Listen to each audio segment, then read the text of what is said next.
자, 오늘은 지난번에 이어서 실제 게임 상황에서 할 수 있는 여러 가지 상황에 대해서 선생님이 포인트를 알려드릴게요. 자, 우선 이것은 지금 알려드릴 포인트는 배드민턴 어느 정도 실력이 되시는 분들이 보시면 좀 이해하기 쉬울 거예요. 초보자분들이 보면 이해 갈 수도 있고 안 갈 수도 있는데 한번 봐보도록 하세요. 자, 우리가 복식할 때 두 명이서 게임을 하죠. 자, 우리가 우선 우리 쪽이 공격하는 상황입니다. 공격 상황 어떻게 한다고 했죠?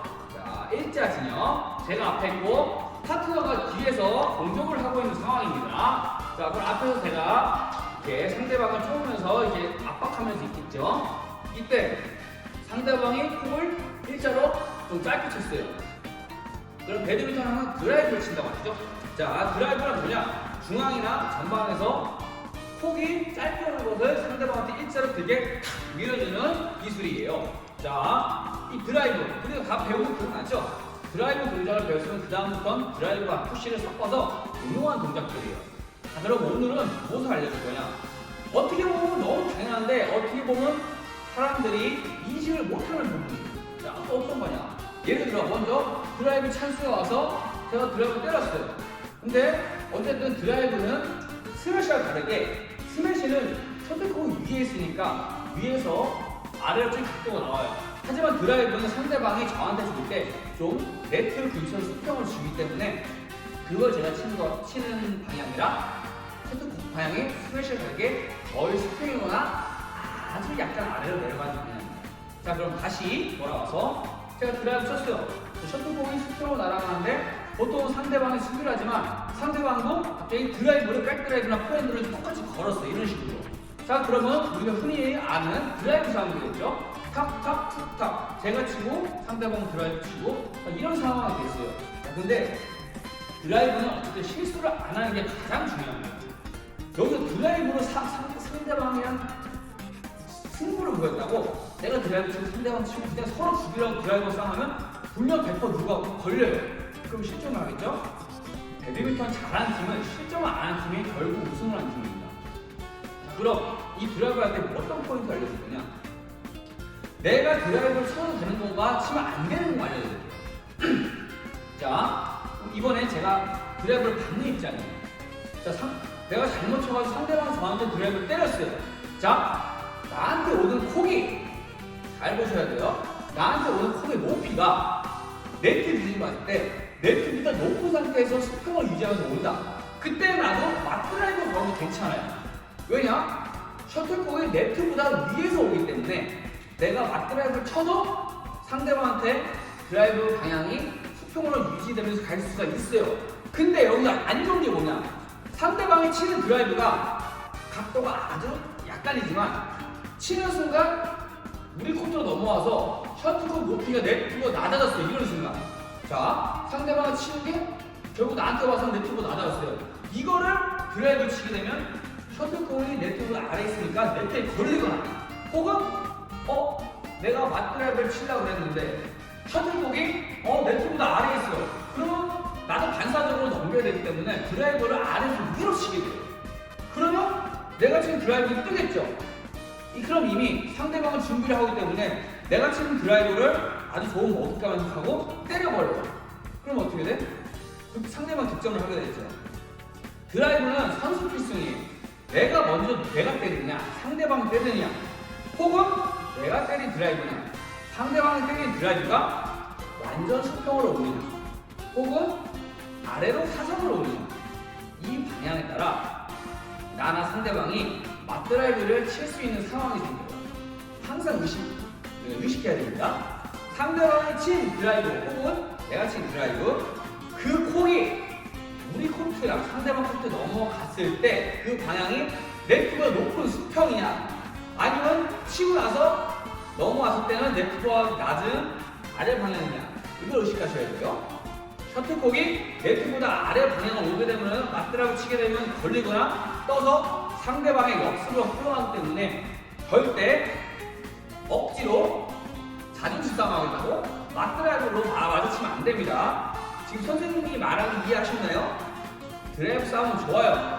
하지만 맞드라이브를 걸 때는 나한테 오는 콕 방향이 네트보다 위인지 아래를 의식한 다음에 싸움을 걸어야지 무작정 나한테 콜이 온다고 드라이브 싸움을 걸게 되면 반드시 상대방한테 득점 기회를 주기 때문에 이 점 의식하면서 드라이브 연습을 해보도록 하세요. 친구와 함께 드라이브 연습을 하다가 스프링 온 것 같아. 맞드라이브 싸움.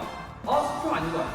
드라이브가 아닌 가볍게 툭 쳐서 놔주거나 아니면 퍼 올려주고 이 두 가지 방식으로 연습을 해보도록 하세요. 아시겠죠? 자, 이번에 실제 경기 중에서 헤어핀 싸움과 헤어핀 그 상황이 발생하는 이 상황에 대한 포인트를 알려드릴게요. 우리가 시합하다 보면 헤어핀을 놓는 기회가 생기죠. 이때 헤어핀은 아까 드라이브 싸움 걸 때 싸움 거는 상황에서도 말씀을 드렸지만 헤어핀도 선수 필수. 먼저 거는 헤어핀을 먼저 거는 사람이 유리합니다. 자, 근데 자, 보세요. 가볍게 툭 넣어서 콕이 상대방 네트 이러면 살짝 넘어갔어요. 자, 그럼 상대방은 당황해서 보통 높이 퍼올립니다. 그러면 내 파트너가 때리겠죠? 즉, 우리 쪽이 공격하는 상황을 만드는 겁니다. 그래서 헤어핀은 우리 쪽에 헤어핀은 득점을 하기 위한 기술이라기보다는 대부분이 짧게 나서 상대방을 강화시켜 상대방이 콕을 퍼올리게 만들어서 내 파트너가 때리게 만드는 공격 상황을 만드는 아주 중요한 기술 중 하나예요. 그렇게 이 헤어핀은 상황을 보고 먼저 툭 걸어주는 쪽이 유리합니다. 자, 그럼 여기서 이 헤어핀을 기술에 대한 전제겠죠? 헤어핀을 놨는데 헤어핀이 어설프게 높이 뜨거나 혹은 멀리 가버리게 되면 상대방이 준비할 때는 저 상대방이 높이 뜨거나 길게 오니까 오히려 푸시를 치거나 자기가 더 헤어핀을 놔버려요. 이러면 공격 상황을 뺏기게 됩니다. 이렇게 헤어핀을 한 상황에서 문제는 무조건 최대한 헤어핀을 치고 슈트콕을 쳐서 슈트콕을 최대한 안 높게 하고 멀리 가지 않고 네트 근처에 떨어뜨리는 그런 숙련도가 전제라는 걸 꼭 아셔야 돼요. 자, 그럼 반대로 헤어핀을 걸었는데 맞 헤어핀, 즉 뭐냐? 내가 헤어핀을 걸었는데 상대방이 위축되지 않고 또 헤어핀을 거는 경우가 있어요. 상대방이 헤어핀에 자신 있으면은 헤어핀을 또 거는 경우가 맞 헤어핀이라고 하죠. 이럴 때 대처 방법 알려드릴게요. 자, 내가 먼저 헤어핀을 걸었으면 잘 걸었는데 상대방이 또 헤어핀을 걸었어요. 자, 이때 내가 할 수 있는 방법은 여러 가지가 있는데 또 헤어핀을 걸거나 혹은 푸시 혹은 높게 퍼올리는 겁니다. 자, 하지만 아까 뭐였죠? 퍼올리는 거는 상대방 쪽에 공격 찬스를 만들어주는 거예요. 그렇기 때문에 내가 헤어핀 치고 상대방 헤어핀 친 거를 일단 넘기고자 푹 넘겼으면 하나의 방법이긴 하지만 상대방한테 공격권을 넘겨주는 거라서 그렇게 좋은 선택지는 아니에요. 어쩔 수 없이 선택지를 해야 되지만 그러면 어떤 방법이 제일 좋은 선택지냐? 자, 다시 한번 선생님이 헤어핀 걸었어요. 상대방이 헤어핀 걸었어요. 제일 좋은 거는 그 타이밍을 보고 가볍게 툭을 푸시하거나 넣고 툭 넘겨주는 거예요. 무슨 소리냐? 자, 아까 이 헤어핀 상황의 전제가 뭐라고 했죠? 내가 헤어핀을 잘 누른다는 전제로 얘기를 해볼게요. 자, 선생님이 헤어핀을 잘 놨어요. 그럼 어쨌든 콕이 짧게 가요. 네트 근처로 살짝 갈 거란 말이에요. 그럼 상대방이 아무리 헤어핀을 잘 걸어도 내가 먼저 헤어핀을 잘 걸었기 때문에 상대방이 맞히는 헤어핀은 어쩔 수 없이 내가 치는 헤어핀보다 약간은 더 높게 뜰 수밖에 없어요. 대부분이. 그럼 나는 내 헤어핀에 자신감이 있는 걸 알아. 내가 헤어핀을 쳤으면 상대방이 그 헤어핀 쳐도 혹은 반드시 뜰 것이다. 이것을 내가 미리 약간 예측을 하고 준비하고 있다가 자, 헤어핀 하는데 또 헤어핀 바로 다음 거 칠 거 준비를 해야 돼요. 준비를 안 하면 알고 있어도 칠 수가 없어요. 이해하셨나요? 다시 한번. 자, 선생님이 헤어핀 딱 걸었어요. 상대방 걸고 나서 좋아, 나는 헤어핀 잘 들어갔다. 너가 헤어핀으로 가봐라. 나는 칠 거야. 이런 마인드를 몸에 가지고 있어야 돼요. 마음속에 헤어핀 딱 걸고 준비했는데 헤어핀 될 것 같아. 준비 푸시. 포인트 헤어핀 딱 걸고 나서 상대방 헤어핀 걸는 거 보고 툭. 이런 거 많이 봤을 거예요. 시합 상황에서 헤어핀 걸고 그대로 푸시. 헤어핀 걸고 툭 이런 식으로. 자, 푸시는 원래 가볍게 앞으로 톡 잡아주는 기술이지만 콕이 상대방 친 헤어핀 콕이 너무 짧게 뜨면 이런 식으로 걸리니까 좀 균형으로 비껴치거나 혹은 옆으로 치거나 여러 가지 방식이 있는데 어쨌든 상대방한테 공격하는 상황을 만들어주는 게 중요합니다. 다시 헤어핀 잘랐어요. 상대방 또 헤어핀 나 보고 투 혹은 치고 상대방 헤어핀 보고 투 어때? 이해했죠? 헤어핀을 더 잘 놓는 게 숙련이 돼야 이 상황을 만들 수가 있습니다. 그러면 반드시 헤어핀은 최대한 네트 근처 가까이로 떨어뜨리도록 연습을 하시고 그리고 상대방이 또 헤어핀 쳤을 때를 대비해서 반드시 헤어핀을 하고 그대로 끝이 아니라 공격을 되받칠 준비를 하고 있어야 됩니다. 아시겠어요? 한번 친구와 연습 헤어핀, 헤어핀, 푸시 이렇게 친구와 짝을 놓고 연습을 많이 해보도록 하세요. 아시겠죠? 자, 여러분 올 한 해 1년 동안 선생님과 많은 기술 그리고 포인트를 배워왔죠?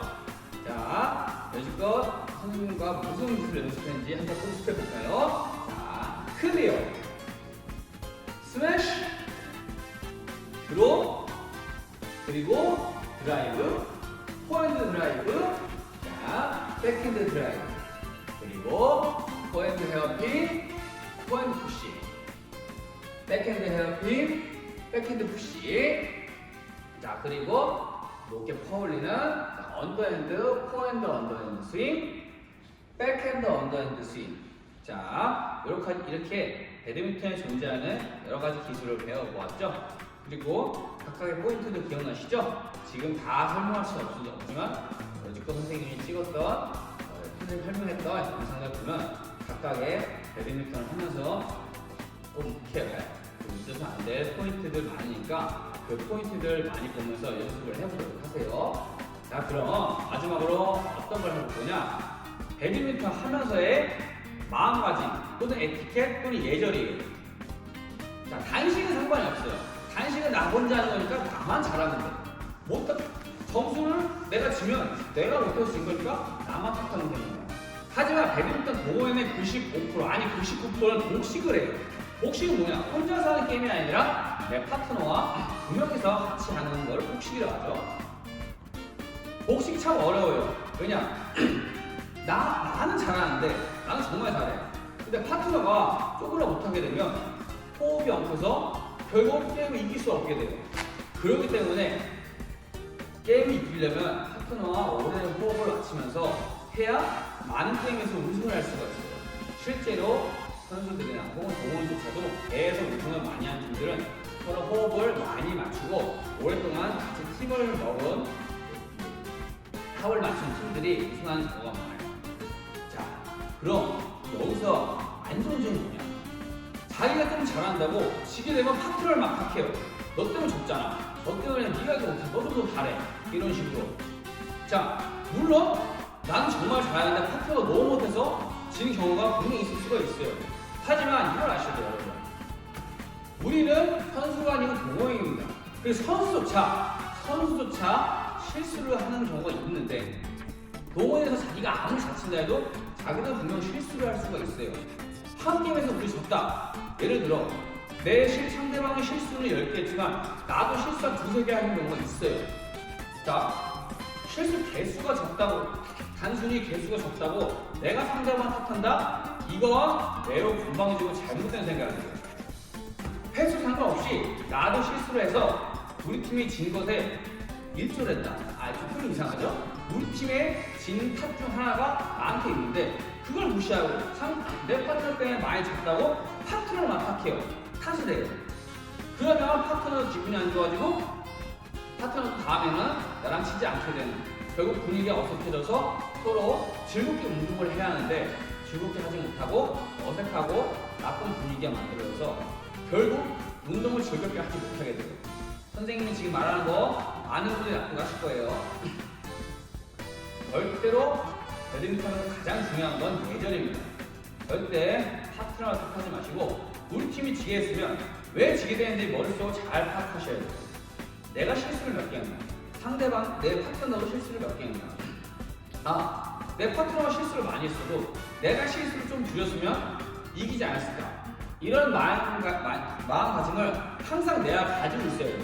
항상 겸손하고 자기를 반성하고 좀 더 진취적으로 내 실력을 늘릴 수 있는 그런 마인드를 가져야 배드민턴을 즐겁게 칠 수가 있고 또 재밌게 여러 사람들과 잘 칠 수가 있어요. 그러니 항상 게임이나 대회에서 지게 되면 파트너 탓하지 말고 나를 탓하세요. 내 자신을 탓하고 그리고 자기 실수를 모르는 사람들이 엄청 많아요. 잘 보세요. 보통 한쪽이 잘하면은 내 파트너는 부담을 덜해서 더 같이 잘하게 돼요. 근데 분명 둘 중 누가 먼저 잘못하게 되면 파트너도 부담이 돼서 서로 호흡이 엉켜서 결국 원래 가지고 있던 실력을 발휘하지 못하게 돼요. 혹시 재밌는 점이 뭐냐? 분명 실력은 우리들이 100점이고 상대방 80점이에요. 근데 100점짜리 실력이 지는 경우가 은근히 많아요. 왜냐? 서로 호흡이 안 맞으니까 100점짜리 실력이 100점이 아니라 80점, 70점, 60점 나오는 경우가 허다한 게 배드민턴 상황이에요. 배드민턴을 오래 쳐보신 분들은 이해하실 거예요. 그러니 절대 파트너 탓하지 말고 나 스스로를 탓하고 그리고 항상 파트너와 으쌰으쌰 함께 파이팅을 하면서 즐겁게 게임을 즐길 수 있도록 하세요. 아시겠어요? 그럼 1년간 선생님 잘 따라 주었습니다. 모두 그동안 고생하셨고 앞으로도 즐겁고 건강하게 배드민턴을 칠 수 있도록 하세요. 아시겠죠? 그럼 모두 안녕!